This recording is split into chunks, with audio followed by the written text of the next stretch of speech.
Good morning. Happy New Year.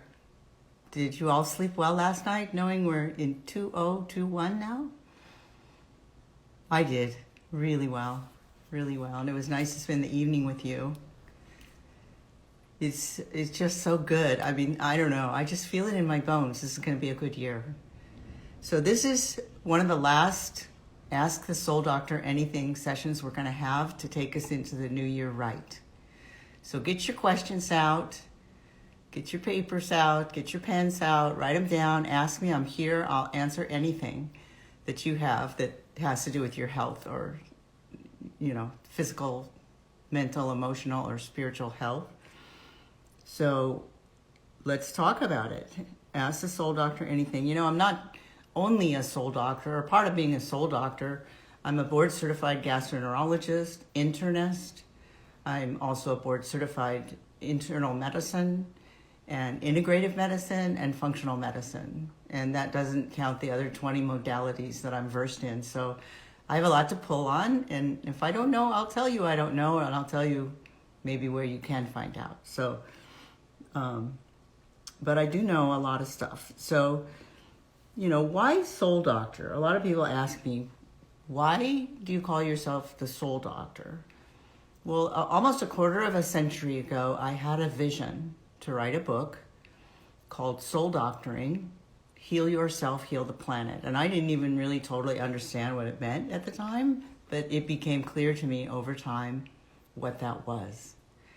Because once we delve into other modalities of healing, once we delve into what we began to call integrative or integrated medicine, it points us towards self-care. Self-care makes us more aware personally, which then leads us to be more aware of the people around us and the planet and the connectedness between all things. And that's where the soul part comes in. And if you're walking your soul path, which is why you're here this time, that's when things really start to happen for you. So that's why the soul doctor words and where it came from.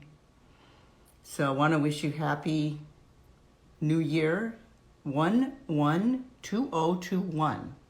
Now, if you look at that numerically, the 2021, the year part, 2 and 2 and 1 is 5, which is the hand of God. So we're in the hand of God for this year, and I think that bodes pretty well for us. If you look at this day with the 11221, it's a 7. And that's a magic, and the magic of Merlin specifically, who I happen to like a lot, and the crow. And I've always gotten along with Merlin's energy and the crow.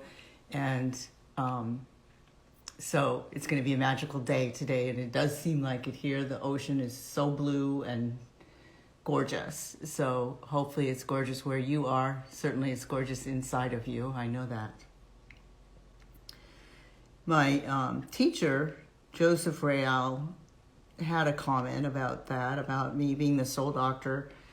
He said, maybe God just sent her here to teach us how to heal.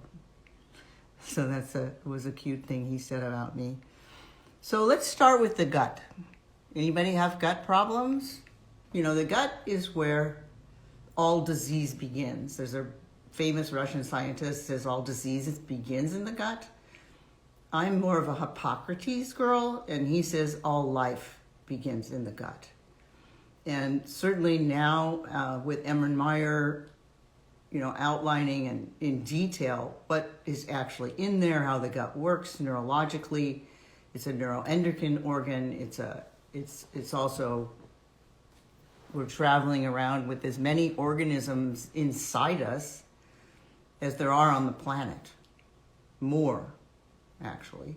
So that's a pretty amazing principle if you think about it. And they send messages. They send messages through this myenteric plexus that sort of lives out. Your gut is like a lumen, and these nerves live outside of your gut, but actually dip their little dendrites into the lumen, into the hole in the center, and they're constantly in communication. these little nerves which feed back to your vagus nerve. You probably heard about the vagus nerve. Big, big highway having to do with digestion, anxiety, having to do with emotions that goes to your brain. So there's the mind-gut connection right there. Also not even mentioning the hormones and neuroendocrine stuff. So I guess the message here is take care of your gut, because that's where a lot of things begin that lead to ill health. So what's the first thing you do when you want to get your gut clean? You eliminate sugar. Sugar feeds the opportunistic bacteria that tend to grow in your gut. Just a minute, can you guys hear me? Okay.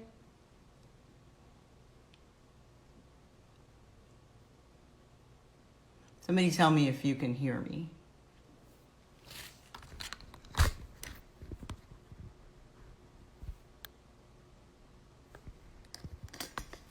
Is that good?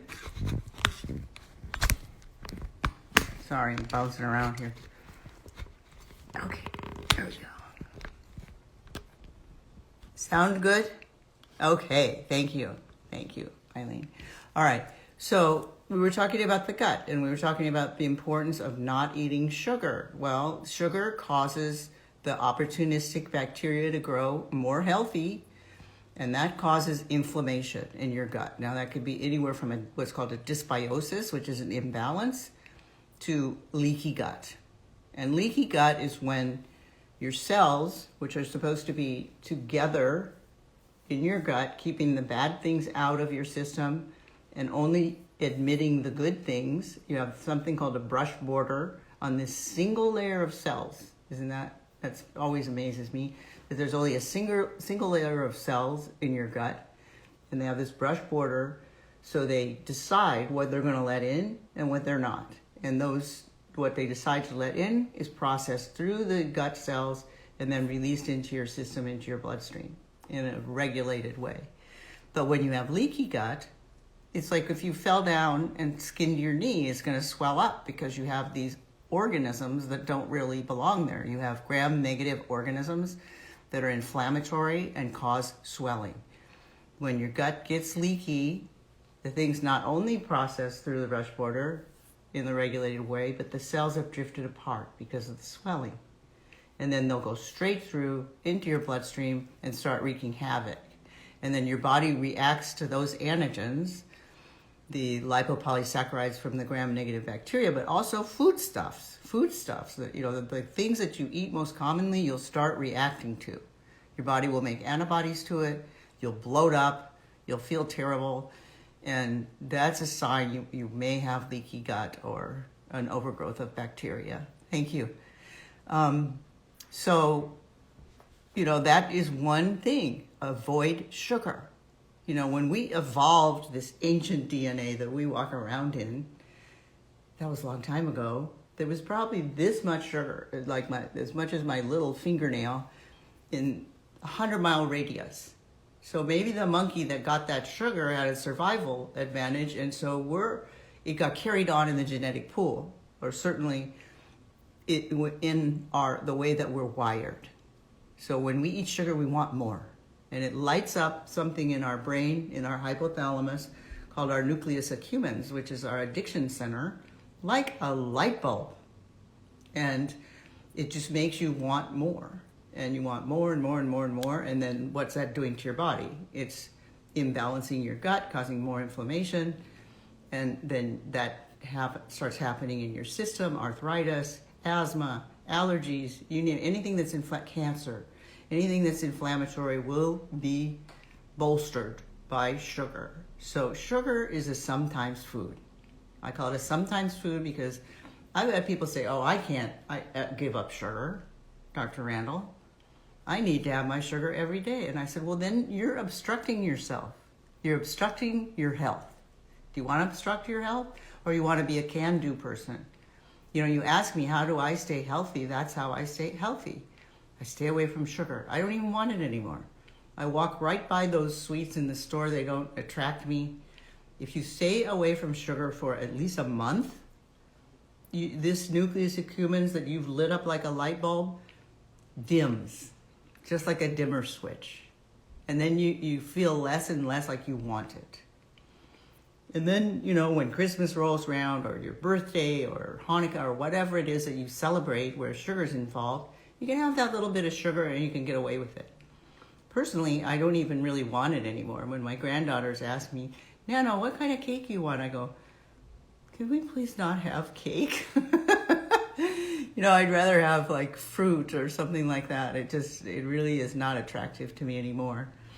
And that's good because that goes towards my health. And your health is everything. So you got to keep your gut healthy to keep you healthy. So that's the number one thing to keep your body and your gut healthy is remove, for the most part, sugar. So it's not just refined sugar, is it? Those people that are my patients know this. It's also bread, pasta, cookies, anything that's ground down into a powder and involves wheat, particularly pressed out into a cracker or a cookie or a biscuit, or is sugar. It's going to go into sugar. You chew it, your amylase in your mouth starts right away turning it into sugar. By the time it gets to your small bowel, it's sugar. It goes in your bloodstream, goes in your gut, and starts imbalancing things again. So it's better to stay away from refined carbohydrates. Now, things that are not refined carbohydrates, like whole foods, oatmeal looks like oats. That's fine. Potatoes, yams, those kind of carbohydrates, vegetables, any kind of vegetables are complex carbohydrates. That's what's good for us. That's what your body wants. That's what your gut wants. Those complex carbohydrates, lay down a fiber sort of network in there, and then the probiotics, the probiotics or the bacteria inside of you love that because that creates a home for them, and they live off of that. Now, if you take fiber, that's another way to do it, but it's better to get it in your food if you can. So high fiber foods and fruits are quite good for you. And people say, well, does fruit count as sugar? No, it doesn't. It's a slow carb when you eat it because it has fiber in it, which slows it down. And that creates, again, home for the bacteria. If you eat fruit juice, that's another subject because you've extracted the sugar part and you left the fiber out. So fruit juice, even if it's organic, is really healthy junk food. Now, if you're doing a cleanse or something and it involves juice, when I do a cleanse, actually Randall's Rainbow Detox, you can look on my website and find it, it involves the whole fruit. So again, the fiber's in there, and it's done with a Vitamix or a Ninja or something. So it's not just the juice. Now, so people say, is juice ever good? Well, green juice is good, and sometimes juice is good if you're doing a sort of cleanse. But in general, I like to include the fruit portion, so it's not so sugary, and it causes problems. So that's the story on that. But in general, you want to be eating... what can you use as a sweetener? Well, I think stevia is good and xylitol. Those are my two favorites because stevia is just comes from a plant. It either comes from a certain kind of pine tree or berries. Well, berries are good for you. So stevia is good and it's super sweet. So don't use too much of it because you'll oversweet yourself. Xylitol is less sweet than sugar, and it's a not well-absorbed sugar alcohol. If you eat too much of it, it's like erythritol causes tremendous gas, but xylitol not so much or not as much. It has other benefits. It reduces tooth decay, and it strengthens bones for those of you that are osteoporosis prone or have it in your families or whatever. So xylitol and stevia. In my protein powder, I use stevia because I think that's the way to go. And with the chocolate, the high-grade chocolate that's in there, the Randall Wellness, 100% vegan, 100% organic protein powder, I just love that stuff. And it tastes wonderful. You don't really miss it. It tastes like something maybe you shouldn't have, but it's good. So, you're welcome. So what else about diet? So you want to eat lots and lots of complex carbohydrates. Believe it or not, 4 or 5 servings. A serving is a cup. Now you think, oh my God, 4 or 5 servings of vegetables? People tell me, I can never eat that many vegetables. And then I remind them, look, that's uncooked. By the time you cook vegetables, you all know if you've ever made soups and stuff like that, they just disappear. It's less than half the size once you cook them. Especially greens, they just turn into like nothing. So 4 or 5 servings of complex carbohydrates a day, which is vegetables and fruits. So it's really not hard if you think about it. You can make smoothies, and that kind of puts them down to nothing. Put them in the Randall Wellness protein powder. Make soups. I love making soups. I would say an exquisite soup maker, and my family and my girls at the office can testify to that. And I make all different kinds, and I include legumes and for protein, and I include all the vegetables in there, and start any soup with onions, garlic, and celery, and saute it. What I do is saute it in a little olive oil, and that gives you a great base. You can go anywhere with that. You can make a lentil soup. You can make a vegetable soup. You can make a green soup, anything, a beet soup. So that's your base for any kind of soup. Okay, so going on with the gut. So what else do we need to do to protect our gut? Well, in my opinion, we should eat mainly plants, because proteins, particularly industrial raised proteins, are extremely toxic. I mean, I don't know if you've ever seen a feedlot, but the steers are all crowded in there, maybe a couple inches apart. They're baying, meaning they're mooing or whatever. They're crying. They're very unhappy. They stand around in stench. They're waiting to be killed, and they know it. So first we torture them. We don't let them eat grass, is what their natural food, which makes them more healthy and makes them more healthy for us to eat them if we were going to eat them. We feed them grain so that they're fatter, and then the grain is not organic, so it's full of herbicides, pesticides, fungicides, which are an extreme neuroendocrine disruptors, and the cow concentrates them in their fat and in their muscle. And that's considered good meat because it's got marbling in it, and it tastes good. When you overcook it on the grill and gets fried, and then it's got those nitrates in it, which are also poisonous. But the problem is we're making these animals miserable. They're contributing to the methane gas on the planet, and then we butcher them and eat them. Does that make sense? So we're eating our own misery, and when you measure this meat, it's full of what's called cytokines. Cytokines are inflammatory molecules, and when you get them in your bloodstream, they attract white cells. Those white cells make more cytokines, which attract more white cells.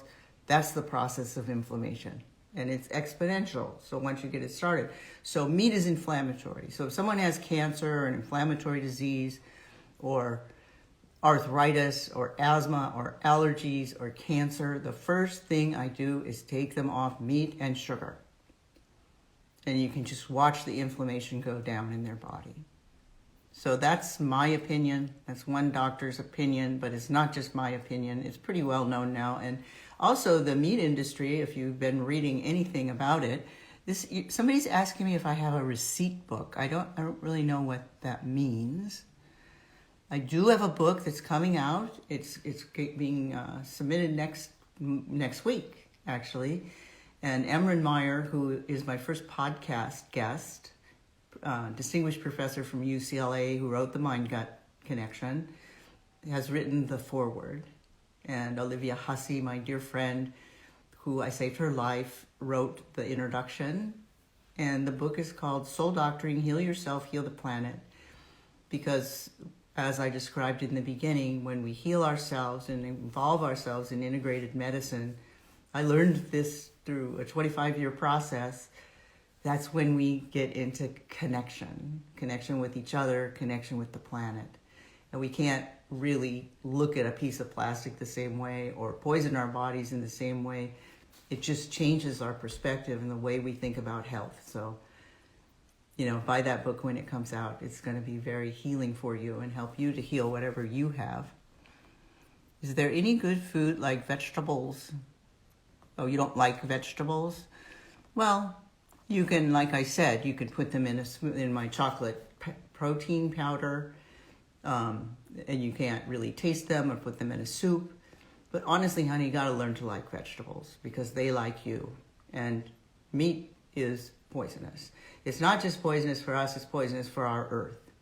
It's causing more methane and CO2 because we grow the grain to feed the cows, and it's taking away, good land, and that land is tilled. And once you till the land, meaning plow it up, you're releasing all the minerals and vitamins and things like that, and the land is dying because of the raising of cattle, the way they do it. There is a good way to do it, and you can Google this. There are many in California and around the country now called regenerative farms. And these regenerative farms grow animals in a very benign way.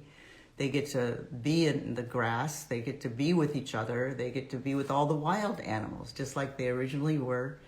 And then they let them eat grass, and then after a certain period of time, they move them. They mimic the predator-prey relationship, they move them to another meadow, and that meadow becomes restored. It restores the grasslands of the earth because all of their excrement and the juices that they put out when they're living there, it's the way of nature.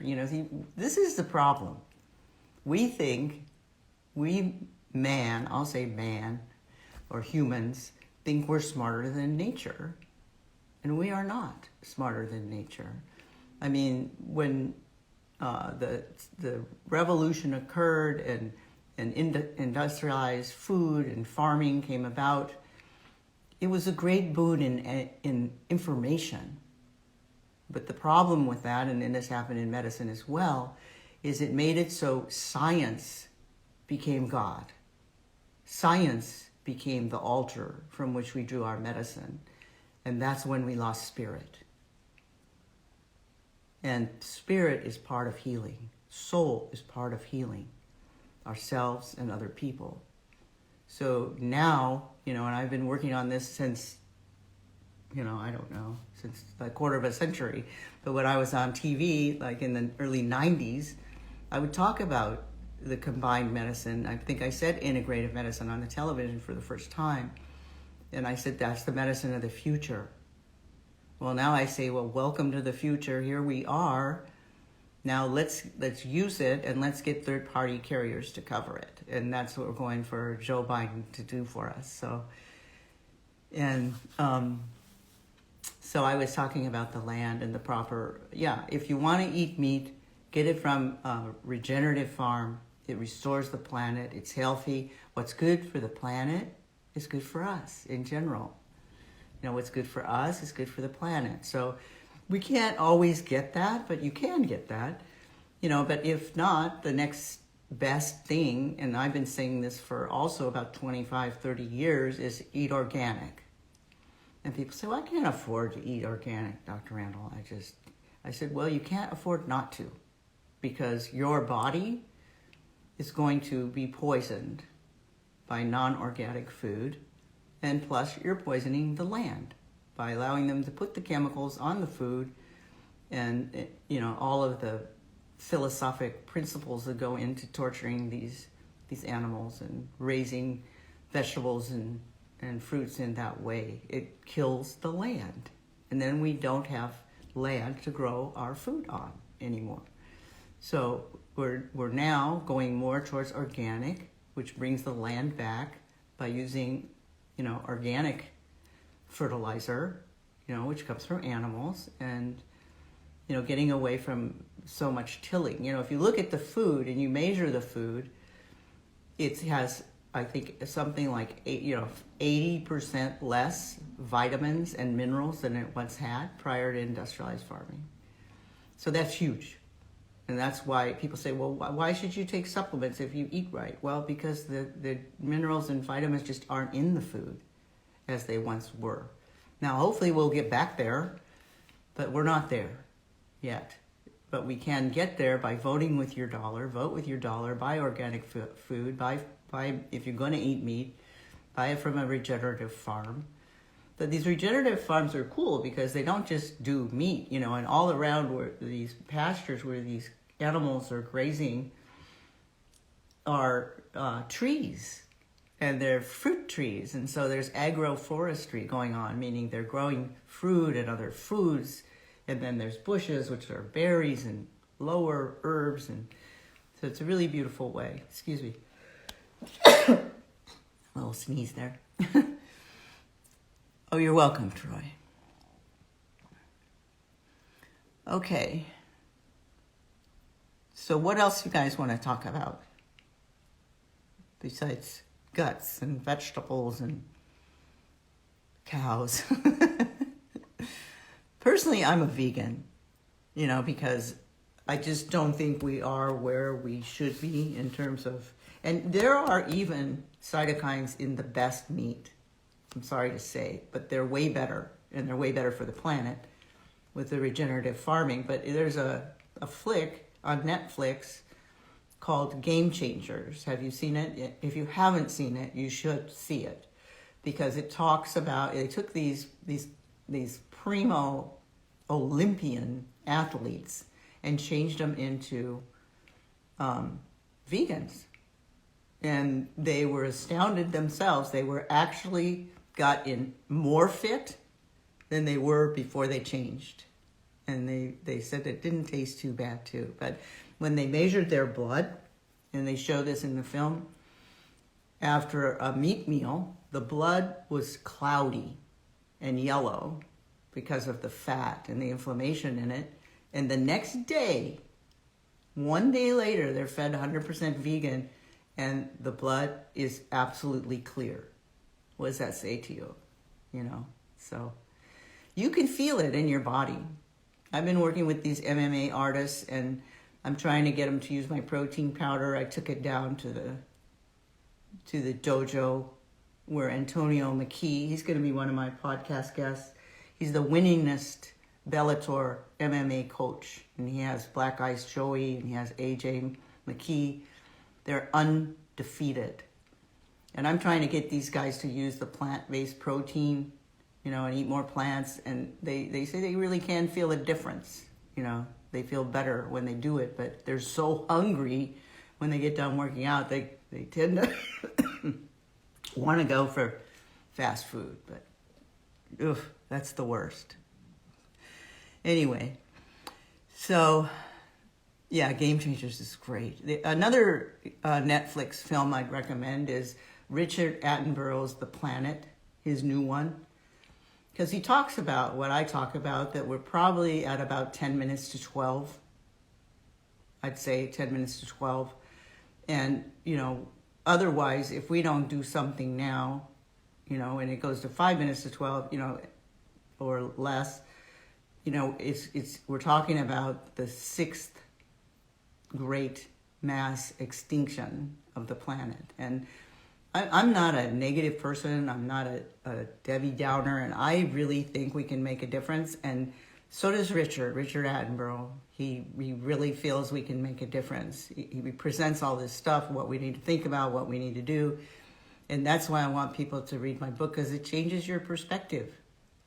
You know, you won't look at a piece of plastic the same way. You'll start using those little thin bags in the grocery store. You'll be the can-do person that walks through the grocery store with a naked cart, you know, just like their food sitting in there. Or else buy those nets. Those are pretty cool. I have a bunch of those. And you can wash them. And, you know, just single-use plastics is the worst, you know. And if you're going to buy plastic to store things in, make sure it's BPA free and it's not the icky kind of plastic, because microplastics are so damaging to our neuroendocrine system. You have no idea. Look it up. You know, we don't even think about it. You know, everybody's got this big plastic bottle and they're glugging from it. Make sure it's hard plastic. Make sure it's BPA free. And you'll protect yourself and you'll protect the planet, because you could encircle the earth 100 times with the amount of bottles that we have. I mean, I'm sure you've seen those pictures. It's so sad, our oceans. So one thing that we can start to do right away is buy organic food, you know, and support the planet and stop using single-use plastic. Simple. So let's be can-do people. Let's save our planet, and we're all equally responsible. When we first came here as humans, as two-leggeds, it said, we made an agreement. We made an agreement to be the guardians of this place, to be the guardians of this planet, and to watch after the animals and plants and things. And I don't think we've been doing a very good job. So we can start doing a good job, and don't say, oh, it's just so big, I can't do anything, you know, and there's too much bureaucracy. The bureaucracy, you can just go straight by it. You can stop using plastic today. You can start buying organic food today. You know, you can do a lot of things. You know, you can stop putting the contaminated food in your mouth today. So let's do it together. And the best thing you can do is what I talked about last night, is get your mind right, get your perspective right, and come together in the same place. Realize we're all human. We're all human. You know, some people say, oh, you know, it's too late. Let the young people solve this problem. And they'll say, no, not the young people. All the people. All the people. We need, doesn't matter age, doesn't matter color, doesn't matter creed, doesn't matter country of origin, it doesn't matter gender. What matters is that you're human and you're part of this promise that we made to the plants and the animals and things. And we need to get back on our soul path and rise to the occasion. And if we all get our mind right and we're thinking in that direction and we're pointing our sacred arrow in that direction today, together, the energy starts changing on the planet, and that's been measured. What are the tests to do to determine if your gut is messed up? Okay, that's a good question, because I had to figure this out for myself. I think it was about 3 or 4 years ago. There was a fatal event in my house when I was at my son's house for Christmas, where the entire house was flooded with sewage. There was a root ball in the main sewage line in the park here where I live in Point Doom Club, and all the sewage, for some reason, came into my house. When I walked in the door, there was 3 inches of sewage everywhere. Try to get someone to come help you the day after Christmas. It's just like a holiday.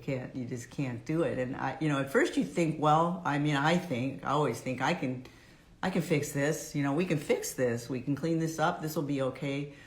It turns out it's not okay. You can't fix it. Anything that sewage has touched goes. So my entire house had to be gutted. My entire dream house, which I worked for my whole life to try to get, had to be destroyed inside and rebuilt. course, it's beautiful and better than it was before, but only because I had to. It's like a cancer, we had to cut it out. Well, in the meantime, I only was here for 3 days. I got out and moved across the street. I thought I was lucky. It wasn't soon enough. Because even though, yes, I mean, I didn't like roll around in it. I wore gloves, I wore galoshes, I, did whatever I could do to protect myself. It wasn't good enough. It turned out my gut got contaminated with some of the worst organisms you can imagine. Third world organisms coming from, exclusive Malibu poop. Go figure. I had salmonella, if anybody knows about bugs, Shigella. It's a third world organisms. I had Entamoeba histolytica, which is the worst parasite, and then a plethora of other dysbiotic bugs. And you have it because you're bloated, you have diarrhea or constipation. I was on the diarrhea side, 20 stools a day. I lost 35 pounds in a very short period of time. And I couldn't even hold it. I went to some of my students, the top gastroenterologists in town, and I did their tests, which showed nothing. Go figure.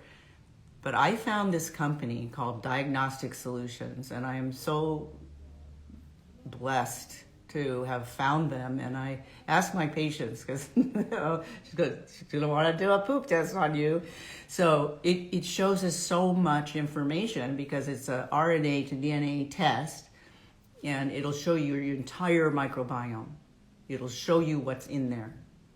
And it'll show you if you have inflammation or not. It'll show how well your digestion is working. And it'll show whether or not you're gluten sensitive. It's a wonderful, wonderful test, and I've helped thousands of people with it. And that's the test that I do to check on people's guts. If you have a SIBO, I might add a breath test, but basically that stool test, that's primo. And even, I included that in my book, but even Emran in his book, Emran Meyer, Mind Gut Connection, New York Times bestseller, wrote that he felt at that time, and I think he even feels stronger now, that the stool test, the genetic stool test, is going to go to the top as being one of the top tests to do on people with gut symptoms. So I think that answers your question pretty thoroughly. I'm just looking at your questions. But also the gut, you got to realize, is about immunity. And that test shows your gut immunity as well, which I really love. So it measures your IgA and tells you if your gut immunity is down, and maybe that's why you keep getting these things. So, the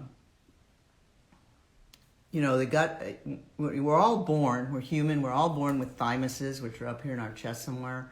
And then when we become toddlers, unlike other mammals, all these T cells move out of there and move into our gut and lay down little colonies called Peyer's patches, these chains in our gut. And that's where your immunity is.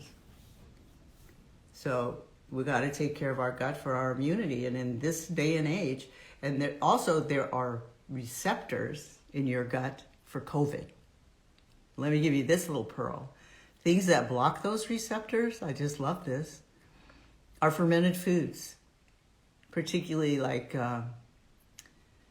that hot cabbage stuff. What's that called?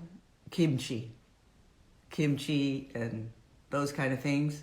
It blocks those COVID receptors so that they can't get into you. So that's a really fabulous, healthy thing to do right now, is to eat fermented foods. So get onto that. The other thing about the gut, it's so many things. It is neuroendocrine, but it's also, when somebody comes in and they just say, I'm just so tired, Dr. Randall, I don't know what's going on.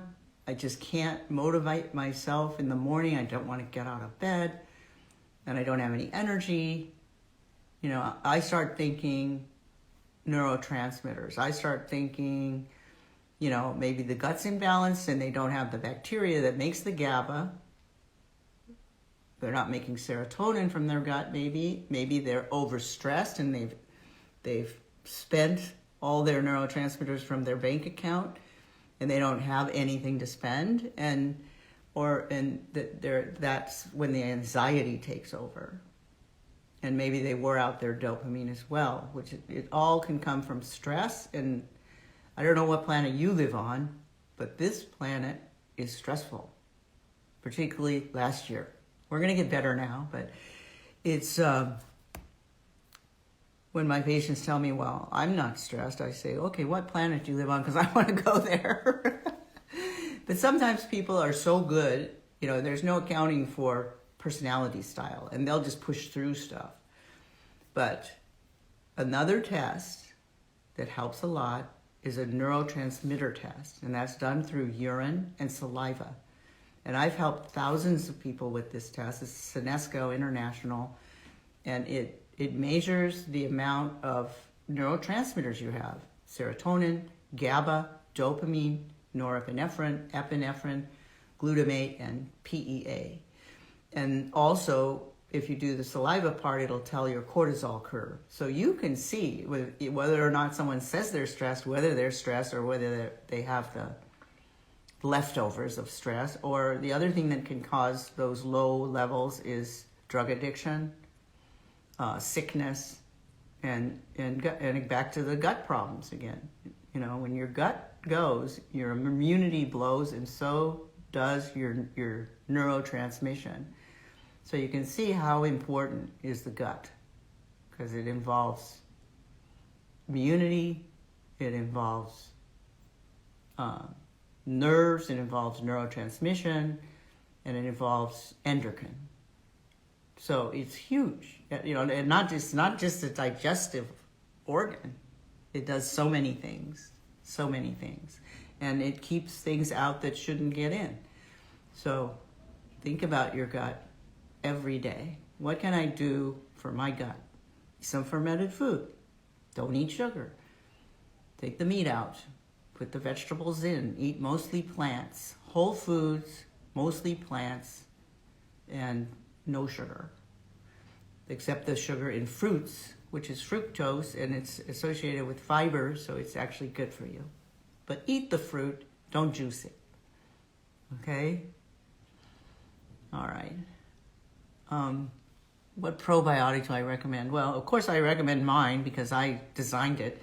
It's called Synbiotic, and we are getting closer and closer to knowing what bacteria should be in there. And of course it depends on the person. If the person is really, really, really super bloated, you might question the strength of your probiotic. And that's where the stool test comes in to be helpful, because if you give a person that has too many good bacteria a probiotic, they're going to get worse. Their symptoms will get worse. It's not that they don't need the good bacteria, but they're not ready for it yet. So basically the bugs that you want to look for, if you're not symptomatic or just mildly symptomatic, are Lactobacillus rhamnosus and Lactobacillus cerevisiae, I think it is. And then there's a plethora of other ones, but in the billions. And they got to be the kind that needs to be refrigerated, and they're live bacteria. Okay, so that's a very good probiotic. Now that I am lately really also liking the spore biotic, which comes from the earth, because it's so natural. It's mimicking biomimicry. Anything that's biomimicry is good. So if we're mimicking what nature naturally does, we're getting back to where we really belong. So spore biotic, it's called. I carry them and also, but they're really bacteria from the soil. So I told people last night, I think, is go stand in your garden. Go stand in your garden, put your hands in there, or garden or grow stuff. And if you don't have a plot of land where you can do that, you can get these boxes and you can put them on your porch, or even I have some on my windowsill with herbs growing in them. So, have some dirt around. It's good for you. There's a book actually called Eat Dirt. It was, I think, written about a decade ago, but I think it was based on that principle. Vegetables based still on the vegetables have a bad taste. They don't have a bad taste. You know, maybe there's something imbalanced in your gut that's making you think they taste bad, or maybe you're just not used to it, or maybe you don't prepare them right. Try sauteing them with onions and garlic and maybe a little tamarind sauce. You can make anything taste good, you know, so that's not an excuse. Sorry. You know, maybe you're just trying to eat them raw or something. I don't really like them that way either. I like them with other stuff. That's why I like making soups, because I love the savoriness of the soup. You know, when you start adding in other tastes. Try it. Just try it. Look on my Instagram. You're on my Instagram now. I have lots of recipes for soups and other things. You know, vegan recipes, and they taste marvelous. Anybody that's tried them will tell you. And they are vegetables. So check it out. Don't be a can't do person. Be a can do person. That's what we're going to do in 2021. We're going to be can do people. So make your vegetables taste good by cooking them right. Then you'll like them. I promise.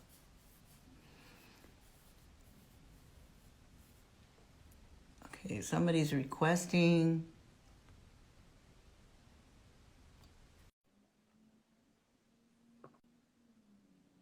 I don't know. Are you sure you want to do that, Suzanne? I don't think so. You don't want to come on with me. You just want to watch it, right? Yeah, you don't want to do that. Just watch it. And then you type in your questions at the bottom in the little bar space. You don't want to come on the television with me, I don't think. Okay. Do I recommend any supplements to protect against COVID? Yes, I do.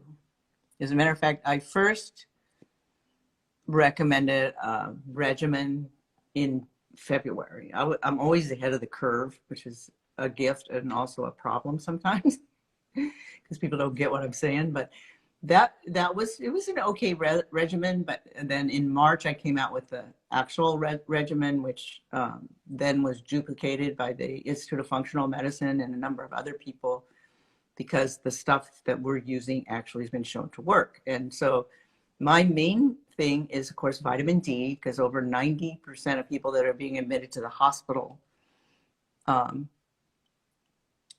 vitamin D deficient. So you want to take at least 5,000 international units of vitamin D.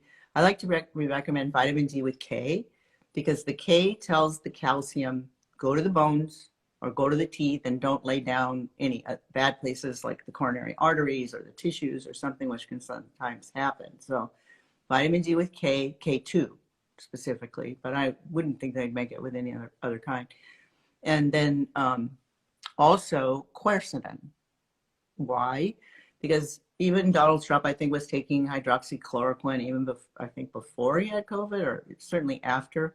And it's very toxic drug to a lot of people. It's very similar to Cipro, which it's known to be an extreme neurotoxin and also a toxin for your mitochondria, which are your number one places you make energy and the number one places where you detoxify. I know a doctor, Mark Galeo, and it put him in a wheelchair to take Cipro. So it's black labeled, and hydroxychloroquine is very similar.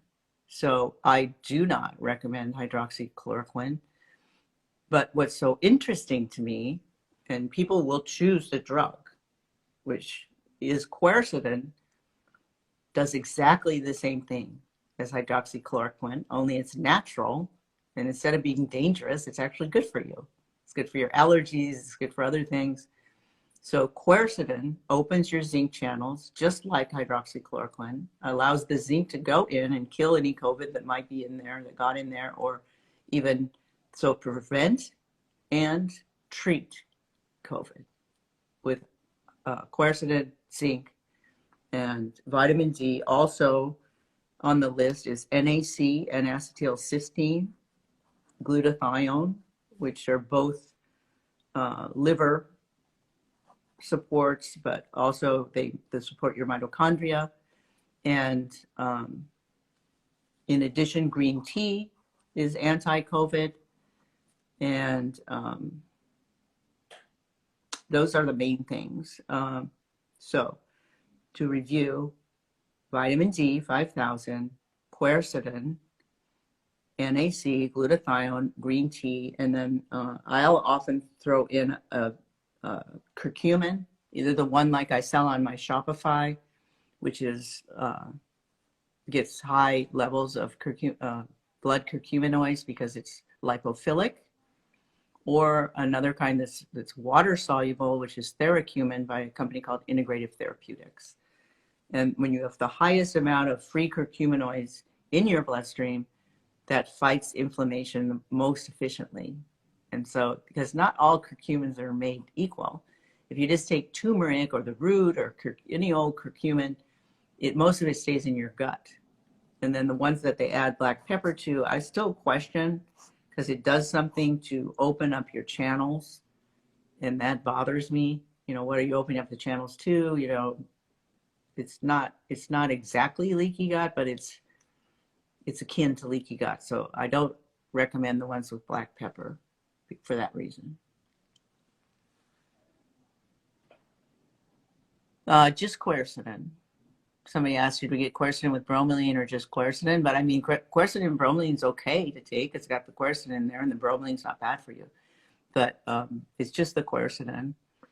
Metagenics has a product that has a little bit lower amounts than I like to use, but it does have everything. It has the quercetin, has NAC, it has, it doesn't have the zinc, but it has green tea.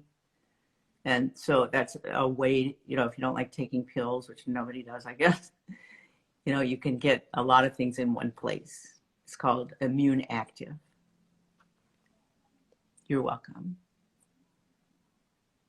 Okay, so that's the COVID story.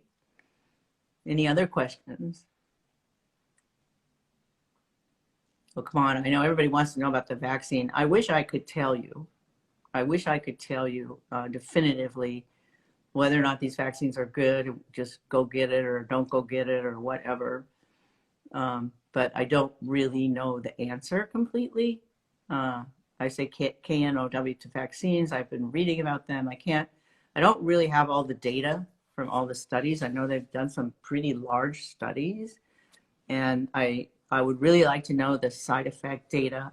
I know there have been, but I'd like to know more about that before I, you know, place my cards on the table, so to speak. I hope it's great, but what bothers me about it is the messenger RNA, and that can change our DNA, because DNA is made from messenger RNA. I already referred to that earlier. And, you know, what else is it going to change? I don't know, you know.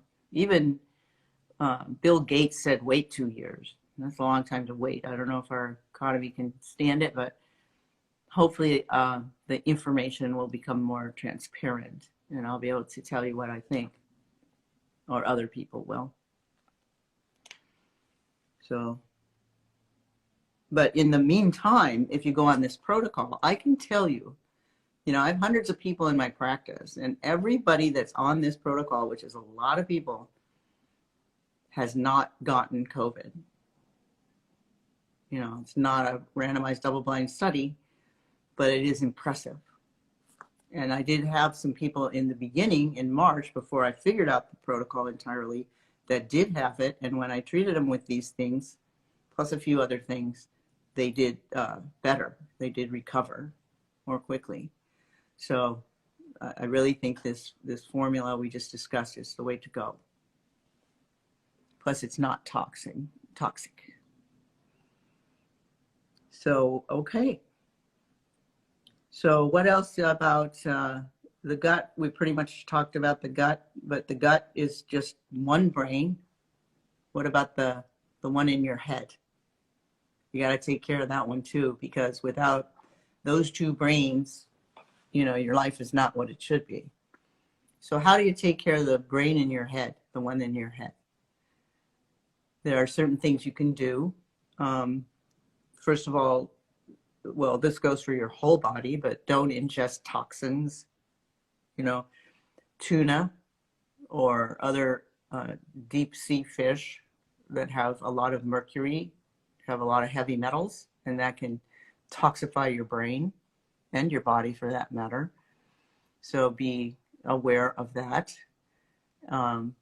Don't eat canned tuna every day. If you're going to eat fish, make it wild salmon, either Alaskan or Atlantic, and not lobster or crab, because they're bottom eaters and they're eating the fish that died that have a lot of mercury in them. Shrimp, on the other hand, believe it or not, eat from the side. They eat little bacteria off the rocks, and they're safer. Or any bivalve that does this, like a clam or a mussel or oysters, are very clean. And the salmon are clean because they swim back up the rivers, up the falls to breed. But the problem is they're overfished. So I know a person that works up in west United States at the station, and she says she saw the least number of salmon ever in the runs this year. So that's very discouraging. And our other fish are overfished as well. So don't eat the things that feed the whales and the dolphins, like the spelt and the little tiny fish. Some people recommend eating fish oil that comes from the food from the whales. I mean, don't do it. They have enough problems surviving. So stay away from those little fish. I mean, sardines are okay, I think, but the other ones, stay away from. And make sure that your fish oil is pharmaceutically grade without mercury.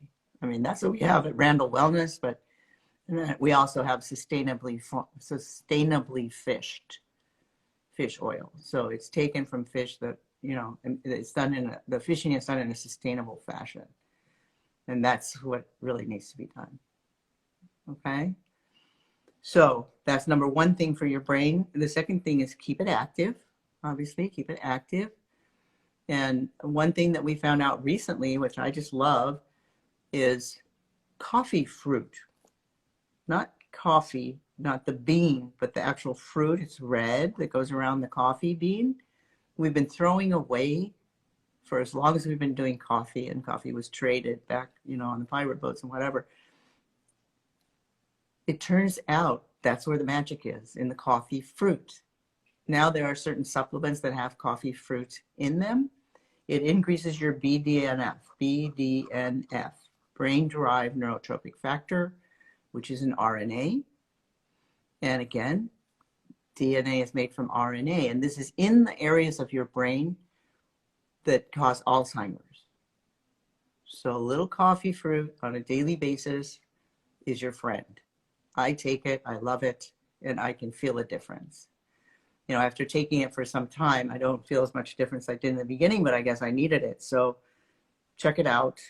There are a number of different supplements out there that have coffee fruit in them. Other things that are good for your brain are, before we alluded to fish oil, because your brain is mainly fat and it needs those omega-3s. Ginkgo can help your brain. Phosphatidylserine can help your brain, if you're having any cognitive decline. Another thing that I really, really love are mushrooms. And just to transgress back to the gut immunity problem, what I use to treat that is my community from Paul Stamets. He is the mushroom king, and he is amazing. And mushrooms are amazing and could help us, heal this planet if we paid more attention to it. They're related to us. When they get inside our bodies, they network with our neurologic systems, they network with our immune systems, in a very rapid way. And this My Community is Paul Stamets. He studied this. If you put together these tonic mushrooms in numbers, turkey tail with all the different kinds together, it's way more effective than one mushroom alone. So that's why I use the My Community. And I've seen the IGAs rise in a 3-month period of time in the gut using My Community. Now, the one for the brain, we were on the brain, is lion's mane. So lion's mane is another one of those magic mushrooms, and they communicate in a network-like fashion very rapidly. If you take a network, like a maze, say, and you put mushrooms on either side, they will figure out their way through it within seconds. So that's the kind of thing that we're putting in our bodies, and we're probably more like mushrooms than we are anything else. So they're very good for us. Check it out. Lion's mane for the brain, and My Community for the gut, if your gut is troubled. Okay. So those are my little pearls about the brain. And, I guess we used all our time up. Well, that was fun. Where can you get coffee fruit? Well, there's actually, just Google it. A lot of stuff will come up. There's a company, and they have packets, and I can't think of the name of it right now. But also, Neuromaster is a good one. It has a tiny bit of caffeine. It has only 15 milligrams. Some people that are super sensitive to caffeine can't take it, but more than 90% of people can take it. And that guy did a really good job with that supplement. So I'm in favor of it. Neuromaster from Bulletproof. What is the best test to measure all your genetic Snips? Well, there are several actually out there. I use Genova Diagnostics to do Snips with. I've just used them for years and years. Back when I was at UCLA, when people didn't even believe in microbiome, they had it didn't matter, out of sight, out of mind, what was in there. And I was like testing stool with them, but that was like the culture way, and the microscope way. But so I've been working with them since they were called Great Smokies. And I've been working on the microbiome since then, and then it gets on Newsweek and everything else, but it's kind of funny. I'm ahead of the curve a lot of times. So the best test to measure the Snips, the genetic Snips, I think, is Genova Diagnostic, although there are others. Any last questions before we say goodbye today? I'm here for you. Come on, get your papers out. You're welcome. Well, let me just leave you with this. The most important thing I want to leave you with for 2021 is a sense of community and connectivity with each other. We're really here to help each other and our planet. That's an agreement we made. It's an ancient agreement. It's in our DNA. So let's get back to that, and let's get back to appreciating all souls on the planet, and let's get to where we can agree.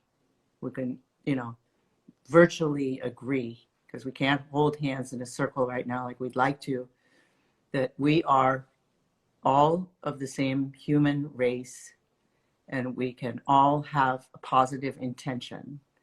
If we have that positive intention towards each other and towards our planet, the planet will change.